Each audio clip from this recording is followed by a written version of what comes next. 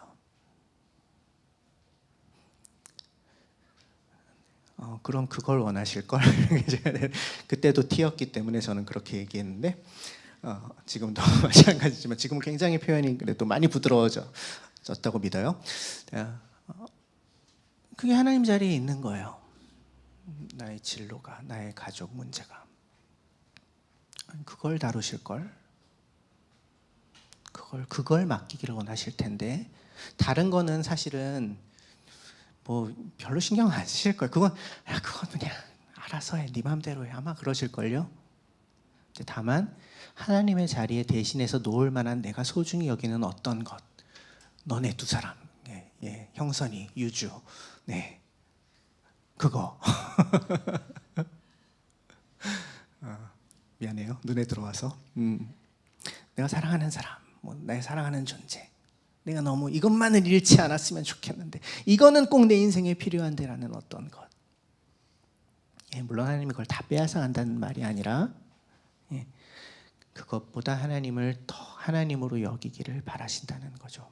그게 분명해야 된다는 거죠. 분명하길 요청하신다는 겁니다. 그게 이제 이 부자 청년에게 말씀하신 소유를 팔아 가난한 사람에게 줘라 라고 말씀하신 의도겠죠.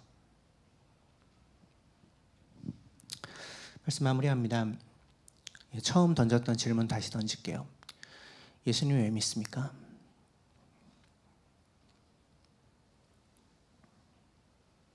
예수님 왜 믿습니까?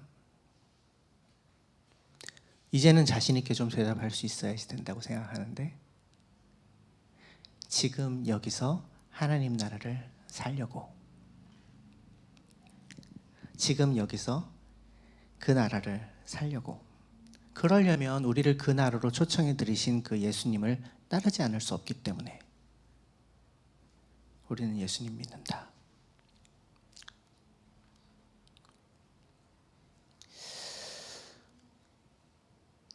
그것이 중요합니다. 예, 지금 여기서 천국을 살아가는 것, 지금 여기서 하나님 나라를 살아가는 것. 그럼 그게 꼭 정말 우리가 생각하는 천국, 아름답고 뭔가 모든 좋은 것들이 있고 이제 그런 것인가요? 꼭 그건 아닐 수 있어요. 그건 제가 다른 날 얘기할 거예요. 다음 주네요. 예, 다음 주에 얘기할 거예요. 다음 주 설교 주제인데 어쨌든 지금 살면서 하나님의 다스림을 받으면서 삽시다. 그래야 우리가 죽어서 또는 예수님 다시 오신 이후에도 그 나라에서 살 수 있어요. 지금 우리가 살고 있는 방식이 곧 우리의 구원이에요. 하나님 나라의 방식대로 다른 사람들을 대하고 하나님 나라의 방식대로 나의 삶을 이끌어가고 그렇게 탐욕이 가득한 세상 속에 그 세상의 가치에 휘둘리지 않는 참된 자유를 누리는 삶이 지금 우리가 여기에서 맛보게 될 천국인 것이죠. 이 땅에서의 삶과는 다른 진짜 삶, 천국적 삶을 지금 여기에서 그 하늘의 기쁨을 지금 여기에서 누리는 우리 모두가 되기를 간절히 소망합니다. 1분 동안 침묵하겠습니다.